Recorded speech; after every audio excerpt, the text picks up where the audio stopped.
یہ 17 جولائی کا دن تھا۔ میں یونیورسٹی میں اپنے امتحان کا آخری پرچہ دینے کے بعد خوشی خوشی آ رہی تھی، مگر یہ خوشی تھوڑی دیر ہی قائم رہ سکی۔ میں تھوڑی دور ہی چلی تھی کہ گرمی کی وجہ سے مجھے پسینہ آنے لگا۔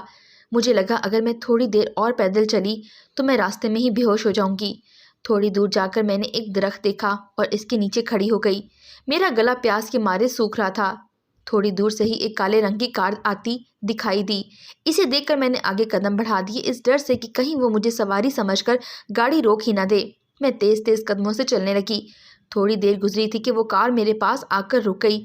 کار میں سے ایک نوجوان نکلا اور بولا، محترمہ، آپ کیوں یہاں کھڑی پگھل رہی ہیں؟ برا نہ منائیں تو میری کار میں آ کر بیٹھ جائیں، بھلے مجھے کرایہ دے دیجیے گا۔ میں اس کی گاڑی میں پچھلی سیٹ پر بیٹھ گئی۔ اس کے انداز سے لگتا تھا کہ وہ کسی اچھے کردار کا مالک ہے۔ پورے راستے میں اس نے کوئی ایسی ویسی بات نہیں کی۔ میرے گھر کے نزدیک آ کر اس نے گاڑی دروازے کے پاس روکی۔ میں نے دروازہ کھولنا چاہا تو وہ لاک تھا۔ اس نے خود ہی گاڑی سے اتر کر دروازہ کھولا اور میرے آگے کھڑا ہو گیا۔ چہکتے ہوئے بولا، محترمہ، آپ گاڑی میں آنے کا کرایہ نہیں ادا کریں گی؟ میں ویسے ہی غریب ہوں، آپ کم از کم مجھے پیٹرول کے پیسے تو دے دیں۔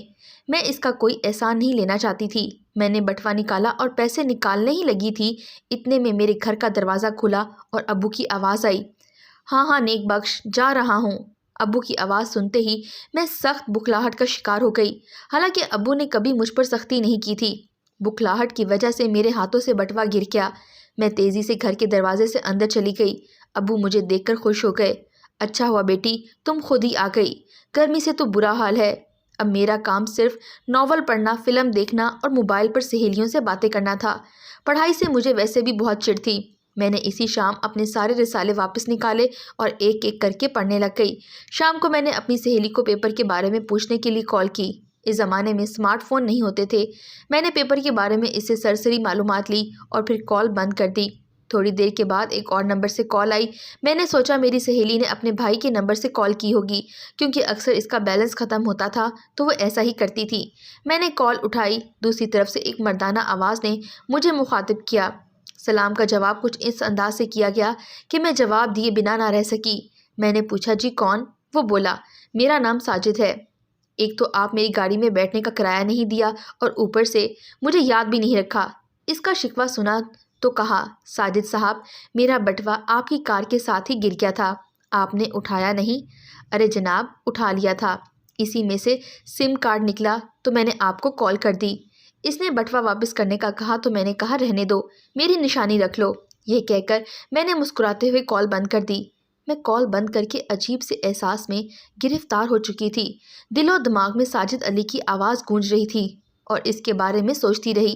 خدا جانے وہ مجھے اس قدر کیوں اچھا لگنے لگا تھا۔ نہ چاہتے ہوئے بھی میں اس کے بارے میں سوچنے لگی۔ خیر وہ دن ہی اس کے حسین خیالوں میں سپنے بنتے گزر گیا۔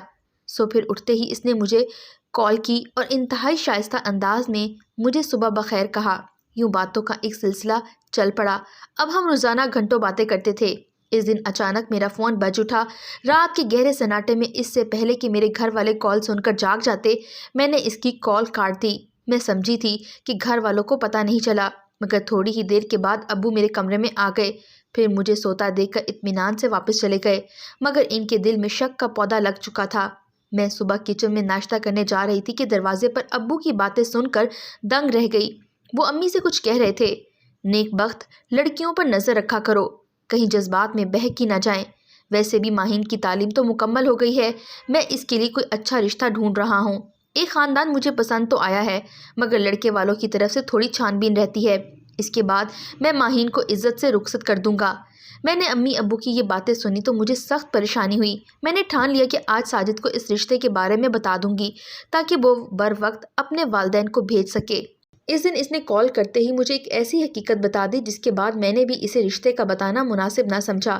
اس کا کہنا تھا کہ اس کے ماں باپ کسی ایسی لڑکی سے اس کی شادی کرنا چاہتے ہیں جو ڈھیر سارا جہیز لائے۔ میں تو اس کی یہ باتیں سن کر ہی ڈر گئی۔ میں نے دل میں تہیہ کر لیا کہ میں ساجد سے شادی نہیں کروں گی۔ میں نے اسے اس بارے میں کچھ نہیں بتایا، یہاں تک کہ ابو نے میری مرضی کے خلاف رشتہ کر دیا۔ میں تھوڑی بہت محبت جو ساجد سے کرتی تھی اس کا اظہار بھی نہ کر سکی، اپنی بے بسی کا تماشا دیکھتی رہ گئی۔ ساجد علی مجھ سے روزانہ پوچھتا کہ تم اس قدر چپ چپ کیوں ہو گئی ہو، مگر میں اسے کچھ نہ بتاتی۔ بالآخر منگنی کا دن آ گیا، میری منگنی ہو گئی اور مجھے شوہر کے نام کی انگوٹھی پہنا دی گئی۔ اس دن میں نے سوچا کیوں نہ ساجد کو سچائی سے آگاہ کر دوں۔ اس دن میں نے ساجد کو صاف صاف بتا دیا کہ میں کسی اور سے منسوب ہو چکی ہوں۔ میری بات سنتے ہی وہ پھٹ پڑا۔ اس نے مجھے گالی گلوچ سے نوازا، برا بھلا کہا اور پھر غصے سے فون بند کر دیا۔ ساجد کا یہ رویہ دیکھ کر میں حیران رہ گئی۔ بے عزتی تو کیا، ان 6 مہینوں میں کبھی اس نے مجھ سے اونچی آواز میں بھی بات تک نہیں کی تھی۔ مجھے بھی اس سے نفرت محسوس ہوئی تھی۔ خیر، میں نے بھی اس سے مزید بات کرنا مناسب نہیں سمجھا۔ منگنی کے 15 دن بعد ہی میری شادی کی تاریخ رکھ دی گئی۔ اگلے مہینے میری شادی تھی اور میں نہیں چاہتی تھی کہ میں ساجد سے کسی بھی طرح رابطے میں رہوں۔ میں نے سوچا میں اپنی یہ سم توڑ دوں گی اور اپنی نئی زندگی میں ماضی کا کوئی عکس نہیں پڑنے دوں گی۔ سم توڑتے ہوئے مجھے کچھ یاد آیا۔ میں نے اپنے ڈاکومنٹس والی فائل کھولی، میری پیشانی پسینے سے عرق آلود ہو گئی۔ جس سم کا ذکر ساجد نے کیا تھا وہ تو میرے ڈاکومنٹس میں پڑی ہوئی تھی۔ سم کارڈ میرے پاس ایک ہی تھا۔ اگر سم کارڈ سے ساجد نے میرا نمبر نہیں لیا تھا تو پھر اس کے پاس میرا نمبر کہاں سے آیا؟ یہ سوچ کر میرے دل میں عجیب سی کیفیت اٹھنے لگی۔ اگر اسے میرا ایک نمبر مل سکتا ہے تو پھر باقی نمبرز تک پہنچنا اس کے لیے کون سی مشکل بات ہے؟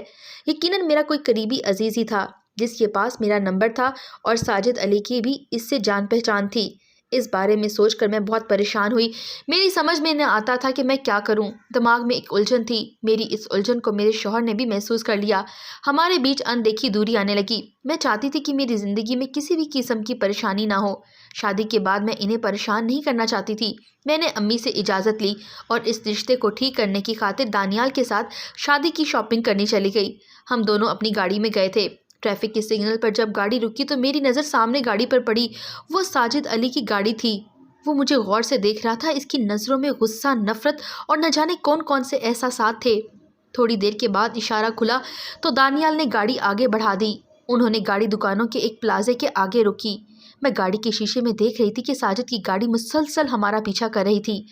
خیر، میں نے گاڑی سے اتر کر ادھر ادھر دیکھا تو ساجد کہیں نظر نہیں آیا، البتہ اس کی گاڑی وہیں کھڑی تھی۔ میں اور میرا شوہر پلازے میں داخل ہو گئے۔ ہم نے شادی کے جوڑے دیکھے، کچھ کپڑے میں نے ٹرائی کیے اور پھر ایک لباس مجھے پسند آ گیا اور اسی لباس کے ساتھ میں نے جویلری بھی لے لی اور ہم دونوں گھر آ گئے۔ آج میرا دانیال کے چہرے پر مسکراہٹ دیکھ کر میں بےحد خوش تھی۔ میں جانتی تھی ہمارے بیچ موجود غلط فہمیاں ختم ہو چکی تھیں۔ میں شادی کے دن کا انتظار کرنے لگی۔ میں نے سوچا کہ میں خوب اہتمام سے تیاری کروں گی۔ جس دن میری شادی تھی میری بچپن کی سہیلیوں نے مجھے انتہائی خوبصورتی سے تیار کیا۔ میں دانیال کی پسند کے عین مطابق تیار ہوئی تھی، مگر نہ جانے کیوں میرے دل میں ایک احساس جرم تھا۔ میں آج مکمل خوش نہیں تھی۔ دل میں عجیب بے چینی تھی، لگتا تھا آج کوئی انہونی ہونے والی ہے۔ پھر وہی ہوا جس کا مجھے ڈر تھا۔ شادی کی تقریب میں جب میں نے ساجد کو دیکھا تو دیکھتی ہی رہ گئی۔ میرے تو وہم و گمان میں بھی نہیں تھا کہ ساجد میرے ہی خاندان یا پھر میرے جاننے والوں میں ہوگا۔ دراصل وہ میرے بڑے بھائی کا دوست تھا۔ یہ دیکھ کر مجھے تھوڑا اطمینان ہوا کہ اب ساجد کچھ نہیں کر سکتا، کیونکہ بیچ میں دوستی آ چکی تھی۔ وہ مجھے نقصان پہنچانا بھی چاہے گا تو بھی کچھ نہیں کر پائے گا۔ آج میری سمجھ میں آ رہا تھا کہ ساجد نے میرا نمبر کہاں سے لیا۔ بھائی کے فون سے نمبر لینا کوئی مشکل بات نہ تھی۔ ساجد کی آنکھیں تو کچھ اور کہہ رہی تھیں۔ ان میں انتقام کی وہ آگ تھی جس کی شدت میں ابھی سے میں محسوس کر رہی تھی۔ مجھے لگ رہا تھا کہ شادی میں کوئی ہنگامہ ہو جائے گا، مگر میرا نکاح بخیر و عافیت ہو گیا۔ اب میں بے حد مطمئن تھی۔ شادی کی رسومات سے فارغ ہو کر مجھے دانیال کے کمرے میں پہنچا دیا گیا۔ میں عروسی لباس میں اس کے آنے کا انتظار کر رہی تھی۔ میرے خیالوں میں دانیال کا ہنستا مسکراتا ہوا چہرہ تھا۔ وہ بھی دوستوں سے جلد ہی جان چھڑا کر کمرے میں آ گئے، جہاں میں آنکھوں میں ہزاروں خواب سجائے دانیال کی منتظر تھی۔ دانیال کمرے میں داخل ہوا ہی تھا کہ اس کے موبائل کی گھنٹی بجنے لگی۔ انہوں نے کال کاٹ دی۔ وہ میرے پاس آ کر بیٹھ گئے۔ دنیا میں محبت کا خوبصورت ترین اظہار دانیال نے اس رات کیا تھا۔ انہوں نے میری اس قدر تعریف کی کہ میں خود کو ہواؤں میں اڑتا محسوس کرنے لگی۔ ابھی ہم باتیں ہی کر رہے تھے کہ تھوڑی دیر میں دانیال کا موبائل پھر بجنے لگا۔ بالآخر دانیال نے تنگ آ کر کال اٹینڈ کر لی۔ فون سنتے ہی ان کے چہرے کا رنگ بدلنے لگا۔ وہ غصے سے لال پیلے ہو گئے۔ فون کرنے والوں کو انہوں نے کچھ بھی نہیں کہا اور فون بند کر دیا۔ مجھے گھورتے ہوئے بولے، اپنا دوپٹہ اتارو۔ میں حیرت زدہ ان کا منہ دیکھ رہی تھی۔ کیا ہوا دانیال؟ آپ ایسے کیوں بات کر رہے ہیں؟ انہوں نے کچھ نہیں کہا اور اٹھ کر کھڑے ہو گئے۔ میرے چہرے کو ہاتھوں کے پنجرے میں یوں قید کیا کہ میں درد سے بلبلا اٹھی۔ میری سمجھ میں نہیں آیا کہ آخر دانیال کو ہو کیا گیا ہے۔ تھوڑی دیر کے بعد وہ مجھے روند کر غصے سے کمرے سے نکل گئے۔ دانیال کا فون بھی کمرے میں رہ گیا، جو ان کے جاتے ہی فوراً بج اٹھا۔ میں نے فون اٹھایا تو یہ ساجد علی کی آواز تھی۔ وہ کہہ رہا تھا، دیکھ لیا تم نے، جو میں نے کہا وہ سچ ہے، تمہاری بیوی انتہائی بد چلن عورت ہے۔ میں نے یہ سنا تو میری آنکھوں میں آنسو آ گئے۔ دل چاہا ساجد علی کو گریبان سے پکڑوں اور پوچھوں میں نے کیا بے حیائی کی تھی سوائے چند محبت بھری باتوں کے؟ میں نے تم پر ایسا کیا لٹا دیا کہ تم میری بے حیائی کے قائل ہو گئے؟ میں نے فون بند کر دیا اور اس کے بعد میرے شوہر کے اور میرے بیچ میں نفرت کی ایک ایسی دیوار قائم ہو گئی جسے چاہ کر بھی میں نہ گرا سکی۔ میری محبت بھی میرے شوہر کے غصے کو کم نہ کر سکی۔ میں دن رات روتی رہتی، اللہ سے دعائیں مانگتی، مگر میرے شوہر میری باتوں کو ڈرامے بازی کہتے۔ بالآخر قدرت کو مجھ پر رحم آ ہی گیا۔ ایک دن دل کا بوجھ ہلکا کرنے کی خاطر میں اپنی کزن سائرہ کے پاس گئی۔ سائرہ یوں تو سیدھی سادی لگتی تھی لیکن تھی بہت تیز۔ اس نے میری ہر بات کو غور سے سنا اور پھر بولی، تمہیں پتہ ہے مجھے اس کہانی کا سرا مل گیا ہے، چلو اٹھو ابھی چلتے ہیں۔ میں اسے پوچھتی رہ گئی مگر وہ کچھ نہ بولی۔ ہم رکشے میں بیٹھ کر اسی پلازے میں چلے گئے جہاں سے میں نے اور دانیال نے شادی کی شاپنگ کی تھی۔ سائرہ سیکیورٹی کے عملے سے ملی، انہیں اس معاملے سے آگاہ کیا۔ وہ لوگ بھی اپنے گاہکوں کے اعتماد کا خیال رکھتے تھے۔ انہوں نے ہماری منت پر ہمیں اس دن کی CCTV فوٹیج دیکھنے کی اجازت دے دی جو ٹرائی روم کے باہر کی بنی ہوئی تھی۔ ٹرائی روم کے ویڈیو سے معلوم ہوا کہ میرے ٹرائی روم میں جانے کے بعد ساجد نے اپنے لمبے قد کا فائدہ اٹھاتے ہوئے دروازے کے اوپر سے کمرے کے اندر جھانکا تھا۔ اس کی بری نیت اس کے اس فعل سے پتہ چل رہی تھی کہ وہ میری کوئی تو کمزوری جاننا چاہ رہا تھا جسے بہانہ بنا کے وہ مجھے بلیک میل کر سکے یا میری زندگی برباد کر سکے۔ میں نے اس وقت خدا کا شکر ادا کیا میں نے اس خبیث شخص کو اپنی کسی اور کمزوری کے بارے میں نہیں بتایا، ورنہ وہ نہ جانے کیا میرا حشر کرتا۔ سائرہ نے عملے سے درخواست کی کہ ہمیں اس ویڈیو کی ایک کاپی دے دیں۔ عملے نے تعاون کرتے ہوئے ویڈیو کی کاپی ہمیں دے دی۔ جب یہ سارا معاملہ میرے شوہر کے سامنے لایا گیا، انہیں میری پاکیزگی کا یقین ہوا اور وہ اپنے رویے پر کافی شرمندہ ہوئے، مگر میں جانتی تھی کہ اپنی جگہ وہ بھی بے قصور تھے۔ خدا کا شکر ہے انہوں نے کسی جذباتی لمحے میں کوئی ایسا فیصلہ نہیں کیا جس پر ہمیں بعد میں پچھتانا پڑتا۔ آج بھی میں اپنے شوہر کے ظرف کو داد دیتی ہوں کہ انہوں نے بلا تحقیق مجھ پر ایک الزام تک نہیں لگایا۔